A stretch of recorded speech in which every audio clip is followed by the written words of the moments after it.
कभी कभी किसी गाने का कुछ बोल अगर हमारी जुबान पर आ जाता है और वो बोल हमें पसंद आ जाता है तो हम उसे दिन भर गुनगुनाने लग जाते हैं, चाहे कितना भी व्यस्त हो, कोई भी काम कर रहे हो। यही कुछ हाल था नेहा का भी। नेहा की जुबान पर एक गाने का बोल आ जाता है, मैं हुई श्याम की दीवानी। अब ये बोल नेहा की जुबान पर आ गया तो नेहा दिन भर उस बोल को गुनगुनाने लगती है। नेहा अपने गाने को गुनगुना रही थी तो दोपहर में उसका पति योगेश घर पर पहुंचता है। वो नेहा की ज़ुबान से ये बोल सुनता है तो उसे थोड़ा सा चिढ़ होता है इस गाने को लेकर के। उसे लगता है नेहा शायद उसको चिढ़ाने के लिए ये गाना गुनगुना रही है। वो कुछ कहता नहीं है। और फिर से जब वो काम पर चले जाता है, फिर शाम को फिर से वापस आता है, फिर से नेहा की ज़ुबान पर यही बोल था, मैं हुई श्याम की दीवानी। तो वो नेहा को टोक देता है कि नेहा देखो, तुम सही नहीं कर रही हो, तुम ये मेरे को चिढ़ाने के लिए हरकतें जो कर रही हो ना, इसका परिणाम बहुत बुरा होगा और तुम सुधर जाओ।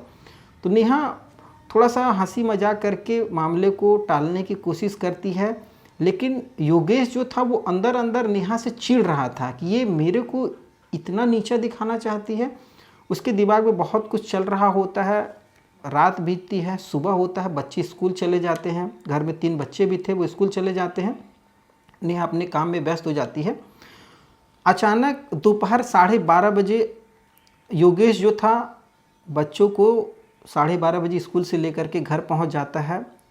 माँ जो थी नेहा, वो देखती है कि आज बच्चे जल्दी आ गए हैं स्कूल से और पति भी जल्दी आ गए हैं।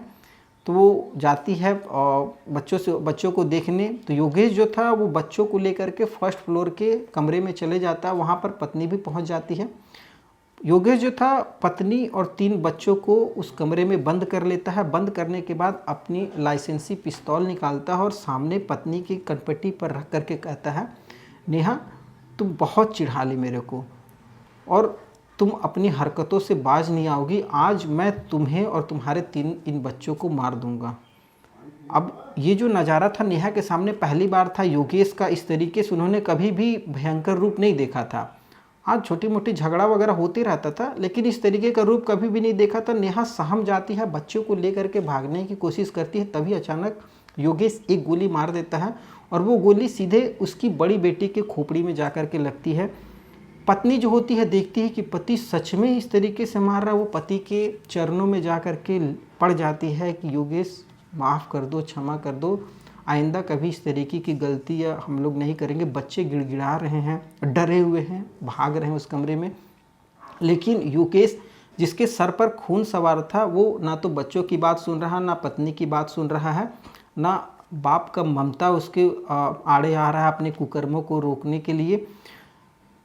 वो धड़ाधड़ 3 गोलियां चलाता है और ये पूरी गोली उन बच्चों के, अपनी पत्नी के और दिमाग में उतार देता है।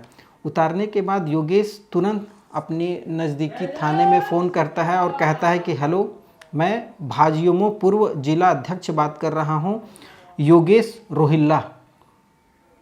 कहता है मैंने अपने पूरे परिवार को ख़त्म कर दिया है और आप जितना जल्दी हो सके मेरे घर पर पहुँचो, नहीं तो मैं अपने आप को भी गोली मार लूँगा। ये कॉल पहले एसओ को जाता है, फिर उस एरिया के सीओ को जाता है, उस जिला के एसएसपी को भी यही सेम कॉल जाता है और सेम यही सब सारी चीज़ें कही जाती हैं। पूरे ज़िले में हड़कंप मच जाता है क्योंकि ये जो कॉल था भाजयुमो पूर्व जिला अध्यक्ष के घर से आया था।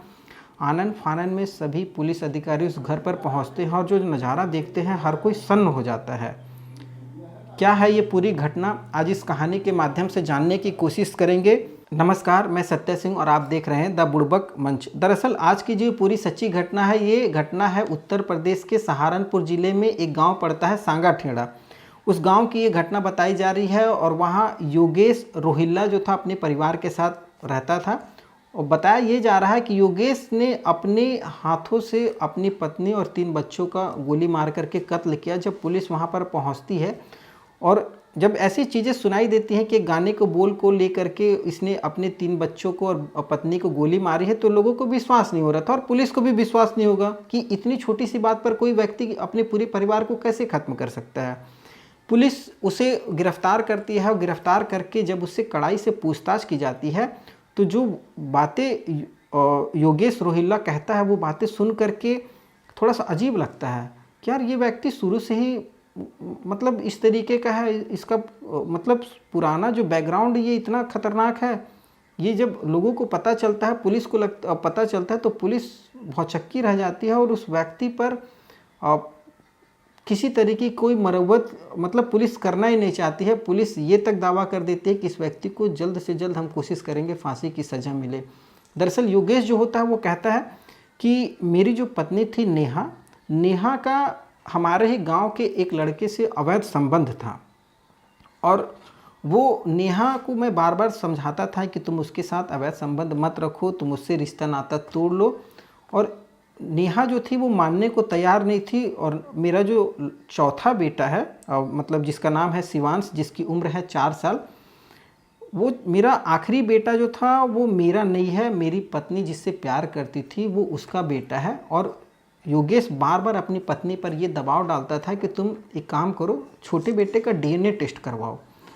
तो थोड़ा नेहा को अजीब लगता था कि मतलब ये कैसी बेफुजील की बातें करता है, अब मुझ पर शक करता है। इन चीज़ों को लेकर के दोनों में अनबन भी होते रहती थी और इन सब चीज़ों से योगेश जो था बहुत ज़्यादा अंदर अंदर चिढ़ते रहता था, घुटन करता था। और 22 मार्च की तारीख थी, वो इन चीज़ों को लेकर के पूरी घटना की प्लानिंग करता है कि आज इस पूरे परिवार को ही ख़त्म कर दूंगा, ना तो ये रहेंगे और ना मुझे कभी किसी चीज़ का टेंशन होगा। तो 22 मार्च को ये 12:30 बजे बच्चों की स्कूल पहुंच जाता है। इसके 2 बड़े बच्चे, एक का नाम है श्रद्धा, जो कि लड़की जिसकी उम्र है 11 साल बताई जा रही है, और एक बड़ा बेटा है दिव्यांश जिसकी उम्र 6 साल बताई जा रही है। ये दोनों के स्कूल पहुंच जाता है 12:30 बजे, जबकि स्कूल 2 बजे छुट्टी होने है। 12:30 बजे बच्चों को स्कूल से घर ले आता है, वहाँ से घर लेकर के पहुँचता है और घर के फर्स्ट फ्लोर पर इन 2 बच्चों को लेकर के और छोटे बेटे को लेकर के, शिवांश को ले जा कर के 4 साल को, और उस कमरे में लेकर के चले जाता है और उनको डराने धमकाने लगता है। तो बच्चे रोने लग जाते हैं। ये सुन करके पत्नी भी नेहा पीछे पीछे उस कमरे में आ जाती है।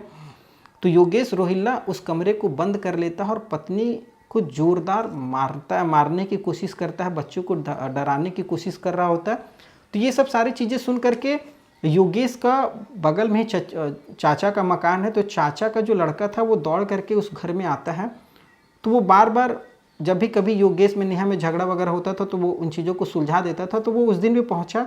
तो योगेश बहुत मतलब शातिर तरीके से अपने भाई को पकड़ करके 2nd फ्लोर पे ले जाता है अपने घर में और उस एक कमरे में बंद कर देता है, उसको भी बंद कर देता है। फिर वो वापस 1st फ्लोर पे आता है और अपनी पत्नी और जिसमें 3 बच्चे थे उस कमरे में फिर से चले जाता है और जा करके अपना लाइसेंसी पिस्तौल निकालता है और पत्नी के कनपट्टी पे बंदूक रख के कहता है, नेहा अब तुम्हारा अंत निश्चित है, अब तुमको मैं मार दूंगा।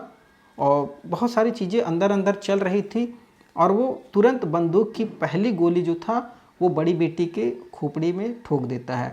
जैसे ही वो बड़ी बेटी को मारता है, दोनों छोटे बेटे जो थे वो घबरा करके डर जाते हैं। माँ भी बहुत रोने लग जाती है।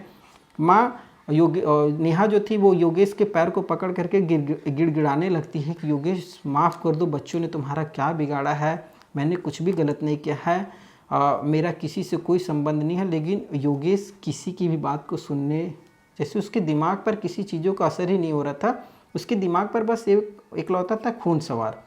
और वो एक गोली चलाता है जो उसकी पत्नी नेहा के कान के बगल से अंदर से थोड़ा सा पास करके और छू करके निकलती है और नेहा जो थी वहीं पर बेहोश हो जाती है।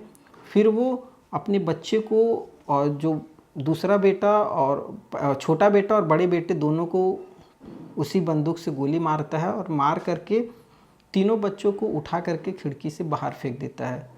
अब जैसे ही ये गोली चलने की आवाज़ आती है तो योगेश का जो चचेरा भाई था जिसको ऊपर योगेश ने बंद किया था वो तुरंत उस कमरे का खिड़की का दरवाज़ा तोड़ता है, खिड़की तोड़ करके वापस नीचे 1st फ्लोर पर जब आता है और दरवाज़ा खोलने की कोशिश करता है। लोगों की भीड़ इकट्ठा हो जाती है। जब योगेश दरवाज़ा खोलता है तो देखता है और सामने जो नज़ारा था गांव वाले देखते हैं, चचेरा भाई देखता है तो पत्नी की सांसें चल रही थी और छोटी बेटी जो थी वो और बड़ी बेटी जो थी वो तड़प रही थी। तो इन लोगों को उठा करके लोग अस्पताल ले जाने की कोशिश कर रहे होते तो योगेश इन लोगों पर भी बंदूक तान देता है कि अगर किसी ने मदद की कोशिश की तो उसको भी गोली मार दूंगा। तो ये लोग लाश को छोड़ करके खड़ा हो जाते हैं और योगेश पुलिस को भी इन्फॉर्म करता है। पुलिस भी पहुंच जाती है और पुलिस जब पहुंचती है उसे गिरफ्तार करती है। तो ये सब सारी चीज़ें पुलिस ने बताई है किस तरीके से इसने घटना को अंजाम दिया। जब पुलिस उसके बैकग्राउंड को भी खंगालने की कोशिश करती है तो पता लगता है कि योगेश जो था ये शुरू से ही परिवारों के खिलाफ रहा है। कभी भी इसका परिवार के प्रति किसी तरीके की सद्भावना नहीं है, मतलब ये अलग ही मेंटेलिटी का व्यक्ति है। बताया ये जा रहा है कि 2007 की बात है, इसके परिवार में इसके पिताजी जिनका नाम बताया जा रहा है रमेश रोहिल्ला और माँ बाला देवी और 5 बहनें थी। 5 बहनों में इकलौता ये भाई था। तो जो बड़ी बहन थी उसकी शादी की तैयारी इसके पिताजी कर रहे थे, लेकिन योगेश जो था ये पिताजी से ही झगड़ा कर लेता है शादी को लेकर के बहनों की। और पिताजी से जब झगड़ा होता है तो पिताजी भी बहुत नाखुश हो जाते हैं, बहनें भी इन सब चीज़ों को देख करके बहुत ज़्यादा फ्रस्ट्रेट होती हैं सॉरी।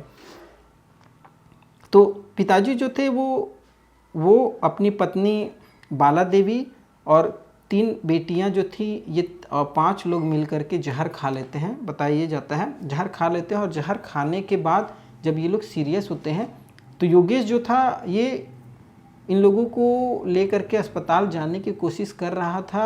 रास्ते में ही लोगों की मौत हो जाती है और वो वापस बिना अस्पताल ले गए, बिना पोस्टमार्टम करवाए वो वापस उन लोगों को घर लेकर के आ जाता है। घर लेकर के आता है, गांव वालों की मदद से ये लाशों को जलाने की भी कोशिश कर रहा होता है। तभी किसी ने पुलिस को सूचना भी दे दी थी कि एक परिवार में एक ही दिन में 5 व्यक्ति मरे हैं। पुलिस को भी पता लगता है, हर किसी को थोड़ा सा अलग लगता है। तो पुलिस भी पहुंच जाती है, लेकिन जब पुलिस वहां पहुंचती है तो देखती है कि लाश जो थी एक ही चीते पे सबकी लाश लगी हुई है और पूरी लाश जल रही है। पुलिस वहां पहुंचती है, लाश को बुताने की कोशिश करती है, लेकिन गांव के लोग और योगेश वगैरह जो थे ये पुलिस वालों पर ही हमला कर देते हैं और लाश पूरी तरीके से जल जाती है। लेकिन फिर भी पुलिस जो थी इन हमलावरों के खिलाफ एफआईआर दर्ज कर लेती है और बताया ये भी जाता है कि योगेश इतना शातिर था कि पूरे गांव के 35 लोगों के खिलाफ मुकदमा दर्ज करवा देता है और खुद को बचाने के लिए ये लोगों पर इल्ज़ाम लगवा देता है कि इन्होंने ही मेरे परिवार को आत्महत्या के लिए उकसाया है, जिससे मेरे पिताजी की, मेरी माँ की और मेरी 3 बहनों की मौत हुई है। और आज भी वो गांव वाले 35 लोग उस एफआईआर का दंश झेल रहे हैं। कोर्ट कचहरी के रोज़ चक्कर काटते हैं, तारीखों पर जाते हैं। ये तो इसकी इतनी बड़ी चाल थी। और कुछ और इसकी पुरानी और भी बातें निकल करके सामने आई हैं, जिसमें बताया गया है कि 2012 में इसकी जो पहली पत्नी थी उसकी भी मृत्यु हो गई है। अब ये भी थोड़ी सी अपने आप में अटपटा लगा। 2012 में इसकी पहली पत्नी मरी, 2013 में ये दूसरी शादी किया था जिसका नाम था नेहा, और नेहा को भी इसने 2025 में 22 मार्च को मारने की कोशिश की। नेहा जो थी इसकी दूसरी पत्नी है। तो ये इसके बैकग्राउंड का जब पता चला पुलिस को, तो पुलिस ये भी जानने की कोशिश करने लगी कि आखिर इसके पास पिस्तौल कहाँ से आया। तो पुलिस जब जांच पड़ताल की तो इसमें पता लगा कि 2013 में इसने लाइसेंस के पुलिस बंदूक का लाइसेंस के लिए आवेदन किया था। 2013 में इसका लाइसेंस भी बना है और इसका लाइसेंसी रिवॉल्वर है, जिसका उपयोग ये लोगों में, गांव में, अपने एरिया में मतलब थोड़ा भौकाल बनाने के लिए उपयोग करता है। और कहा ये जाता है कि अपने साथ 1-2 लड़के भी आगे पीछे लेकर के रखता टहलता था, जो इसकी डायरी वगैरह को भी मेंटेन करते थे। अपने आप को गांव में रुतबेदार आदमी बताने की, दिखाने की कोशिश करता है। और लोग इसके खिलाफ बोलने से भी डरते हैं। लोगों को इसके खिलाफ बोलना थोड़ा सा लगता है कि कहीं ना कहीं वो किसी चीज़ों में फंसा देगा, उलझा देगा, और वो केस मुकदमे के चक्कर में ज़िंदगी भर ज़िंदगी उनकी बर्बाद हो जाएगी। इसके चक्कर में वो नहीं पढ़ते हैं गांव वाले। और गांव वाले से जब भी पूछताछ होती है तो वो भी कहते हैं कि ये बहुत शातिर व्यक्ति है। और कई बार इसे बताया ये जाता है कि भाजपा का युवा मोर्चा का जिलाध्यक्ष भी रहा है, और इसे पार्टी से कई बार निष्कासित भी किया गया है, और वर्तमान में ये एक कार्यकर्ता के तौर पर भाजपा से जुड़ा हुआ था। तो ये सब सारी चीज़ें निकल करके सामने आई हैं। इस घटना को सुनाने का उद्देश्य किसी को परेशान करना नहीं है, किसी को हैरान करना नहीं है, बस इस घटना को सुनाने का उद्देश्य है आपको जागरूक करना। कई चीज़ें ऐसी होती हैं जिसका समय पर और सही जगह पर निपटारा करना बहुत ज़रूरी होता है। जैसे अगर योगेश के मामले को ही देखा जाए तो जिस तरीके से आपराधिक प्रवृत्ति का व्यक्ति था, तो अगर नेहा समय रहते पुलिस को सूचित करती या कुछ ऐसा कदम उठाती और जिससे उसके और उसके बाल बच्चों की जो जीवन थी आज हो सकता है बच गई होती। पुलिस द्वारा अगर कोई हिदायत या किसी तरीके का कोई व्यवस्था अगर पुलिस की होती तो हो सकता है कि आज इस तरीके का कदम वो ना उठाता, उसके लाइसेंस रिवॉल्वर के लाइसेंस को अगर कैंसिल करवा दिया गया होता। ऐसी बहुत सारी चीज़ें हैं जिसको हम ले करके देख करके चल सकते हैं कि हाँ, इन चीज़ों को अगर किया गया होता तो ये सब सारी चीज़ें नहीं घटित होती। और आपकी क्या राय है इस घटना को लेकर के, इस कहानी को लेकर के, आप हमें कमेंट के माध्यम से बता सकते हैं।